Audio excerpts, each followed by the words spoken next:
Imagine lighting a match in a room soaked with gasoline. That's what Meghan Markle just did to the media. After weeks of whispers, headlines, and viral chaos, she's not just clapping back.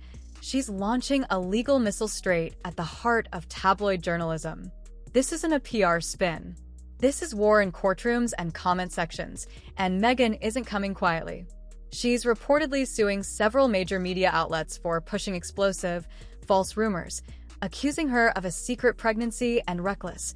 Meghan Markle, she may have stepped down from royal duties more than 5 years ago, but she keeps taking aim at the monarchy. The Duchess of Sussex has made reportedly at least half a dozen swipes at the royal family this year, and it's only June. As ever, her new company, the very first thing she said was, look, when I had the TIG, which was her previous lifestyle website, I loved cooking and I loved gardening and being a hostess, and she basically said I had to keep my light under a bushel at this time because of the royal family.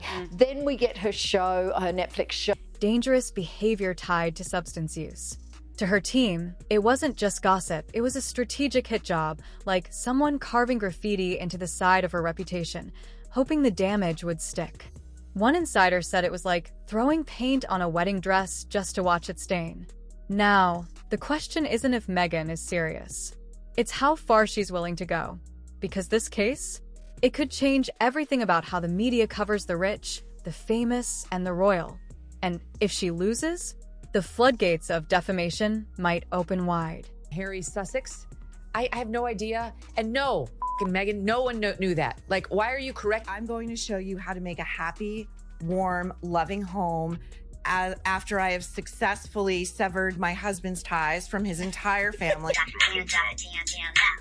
She spreads her legs, she hikes her dress, circles her genitals. When you've been pelted by rocks long enough, eventually you stop dodging and start aiming back. That's exactly what Meghan Markle has done. After enduring months of twisted headlines and viral character takedowns, she's reportedly pulled the trigger on a high-powered legal attack, filing lawsuits against multiple major media outlets. This isn't some passive letter from a PR team, it's a full-scale legal assault. There's a real delight in being able to be a present parent, and it's a luxury sometimes because we all have to work, we all have a lot of stuff to do, but when you can take a minute to just... Saturday morning. Yeah. Oh my gosh, I work so hard. She talks like she's a one-woman band. That is not hard work. Hard work is get up in the morning, get to 7 o'clock, get into a factory or a shop and working for 10 hours on your feet, coming home knackered. That's not what happens to her. And still being a mom. That is not what happens to her. Meghan's lawsuit names defamation, emotional distress, and reputational sabotage as the cornerstones of her case. But it doesn't stop there. The language in these filings? It's scorched earth. Her lawyers allegedly described the coverage as malicious, coordinated, and engineered to cause lasting psychological and social damage. One legal rep even stated, "This wasn't news, it was narrative warfare." Imagine a slingshot, not built from rubber and twigs, but forged from years of media betrayal. Meghan's pulling that slingshot back with a decade of tension, betrayal, and personal anguish. And now, it's aimed straight at the jugular of the tabloid giants that profited from tearing her apart. The filings go after two major claims: the secret pregnancy and the reports of substance-related behavior. This woman is a born manipulator. The Netflix thing, she doesn't do the work. She don't make the jams. It's all made for her. Before we even get to the main event. When the stakes are this high, doesn't it make more sense to hear our story from us? Oh, shut up. What do you mean the stakes are this high? Who do you think you are? Other than a latte-munching imbecile. Both are called completely baseless and aggressively fabricated. Meghan's camp alleges that the timing of these articles was calculated, strategically dropped right before major events in her career to derail her momentum. What's most explosive? The lawsuit hints that certain publications may have coordinated with outside sources, raising the possibility of a deeper, more sinister campaign to break her spirit and sever her public credibility. And if that's true, this slingshot isn't just about clearing her name, it's about blowing the roof off an entire system of modern-day character assassination. But as bold as that first shot was, it only scratched the surface. The lies go deeper. And they started with a rumor so absurd it barely qualifies as satire. If truth is a stage, then the tabloids have been putting on a puppet show. Did you see my baby mama dance? I mean, stop it. First of all, can I just tell you, the timing of that, we maybe watched it like 20 times yesterday, and I was like, is that her? Oh my God. Is that Prince Harry there with the fingers and the, I was like, okay. Yeah. Okay. But also, by the way, that wasn't yesterday. No, that was 4 years ago. So it's also a really great reminder that with all the noise or whatever people do, there's still a whole life, a real, authentic, fun life that's happening behind the scenes. I'm just grateful that now, being back on social as well, I have a place where I can share it on my own terms. Her creativity being stunted. She says that when, she first, and, as a result of the royal family, she says that when she became a mum, she would have thought that she'd be able to have a baby on her hip and give speeches. But then, the whole drama and the pain and everything that was caused by being part of the royal family. As a silent wallet, he cut off communication completely.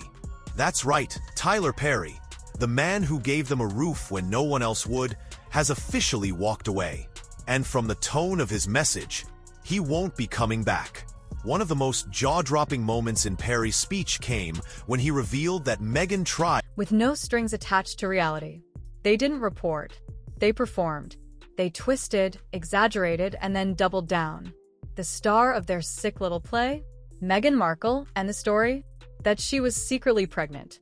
It sounds ridiculous, and yet, it spiraled into a full-blown online obsession. Headlines suggested she was hiding a bump. Anonymous sources claimed she was keeping things quiet, but it didn't stop at vague speculation. Some outlets went as far as to imply she was using prosthetic bellies, a theory recycled from years ago, now given new life by influencers and gossip channels looking for clicks. Entire TikTok threads popped up overnight, dissecting every public photo like forensic scientists on a mission. They zoomed in on her posture, paused on the way her hand rested near her midsection, commented on the cut of her jacket, the arch of her back, even how she carried a bag. It became a digital witch trial, where every outfit was evidence and every smile a cover-up.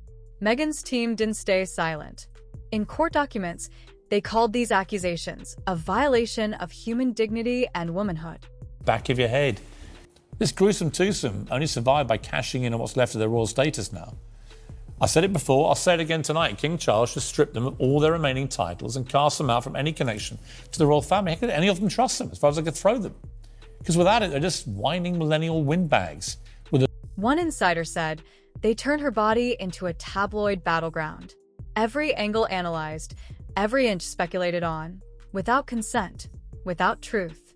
And that's what this puppet show really was, a crude performance, with Meghan cast as the dishonest lead and the audience primed to boo. But Meghan's not a puppet, and she's not on their stage. Her lawsuit threatens to pull the curtain back on the entire operation, exposing just how hollow and how calculated those headlines truly were. But as absurd and cruel as the pregnancy lies were, they pale in comparison to what the media tried to pin on her next. Because what followed wasn't just offensive, it was toxic. Just when it seemed like the headlines couldn't get nastier, they did. The rumor mill didn't just churn, it spilled toxic ink, spreading stories that painted Meghan as erratic, reckless, and spiraling into dangerous behavior. The allegations? That Meghan was involved in substance use. Stories riddled with phrases like unconfirmed reports, anonymous sources, and eyewitness claims. It was like pouring poison into a champagne glass, masking toxicity with elegance, hoping the gloss would disguise the rot beneath. These weren't whispers in niche blogs. They appeared in semi-legitimate gossip platforms, circulated on Reddit threads, and were amplified by influencer commentary like wildfire. And the worst part? There was never any evidence. No photos. No witnesses. Just shadows. Her team was livid. In legal language, so sharp it could cut steel, they described the claims as defamatory venom packaged as curiosity. They say the media played with fire, intentionally pushing a narrative that could tank Meghan's credibility, alienate her from public platforms, and trigger widespread backlash. Fans, too, were furious. One supporter wrote, "This isn't just gossip. It's career-ending slander dressed up as entertainment. But it's more than that, it's emotional warfare. Because rumors like this don't just linger in headlines. They haunt. They follow a person like a shadow that grows in silence. They're hard to refute because they're made of nothing. And that's the danger. They weaponize the lack of proof. In a world where algorithms reward shock and speed over truth, this kind of lie spreads like gasoline through dry brush. Meghan's camp believes it wasn't accidental. It was strategically dropped, like a poison pill slipped into the public consciousness. And while the champagne glass may have looked pretty, what it held inside was meant to destroy. But the tabloids weren't finished. Instead of stepping back, they anchored themselves deeper, unwilling to retract, unbothered by the damage. And what they did next only raised the stakes. Rather than retract or correct, some media outlets stood their ground like rusted anchors in a sandstorm, stubborn, immovable, and increasingly buried under controversy. They doubled down, citing unnamed sources and anonymous close friends as their safety net. One outlet even released a follow-up piece, suggesting Meghan was known for secretive behavior and implying there was more to come. It was a veiled threat, and Meghan's legal team didn't blink. They responded with receipts, timelines, affidavits, turning their case into a paper fortress against rumor-fueled warfare. But the twist? A respected medical voice just came forward and torched everything. A well-known doctor, allegedly with first-hand knowledge, has come forward to completely discredit the pregnancy claim, calling it a full-blown lie and fabricated from start to finish. His statement dropped like a torch in a dark tunnel, exposing the shadows for what they were: pure fiction. He didn't mince words. He said there were zero medical indicators of pregnancy and no factual basis for any of the claims. That type of confirmation isn't just support, it's dynamite. It flipped the script and gave Meghan's case teeth. Because now, her claims aren't just emotional, they're medical, legal, and documentable. And that's when the lawsuit went from personal to historic. This isn't just about Meghan anymore. If she wins this case, it could set a precedent that forces tabloids to actually vet their sources or face legal fire. Think of it as a ticking clock, one that's been running for decades. If that clock strikes midnight, media outlets that once thrived on reckless gossip could be dragged into the courtroom spotlight like never before. Editors would be held accountable. Lawyers would start redlining reckless headlines. The game would change. But if Meghan loses, the opposite happens. The gossip floodgates swing wide open, and every celebrity becomes fair game for digital hit jobs dressed as journalism. And don't forget, this isn't her first fight. Remember her lawsuit against the Mail on Sunday? Meghan sued for publishing a private letter to her father. They claimed public interest. She claimed invasion. She won.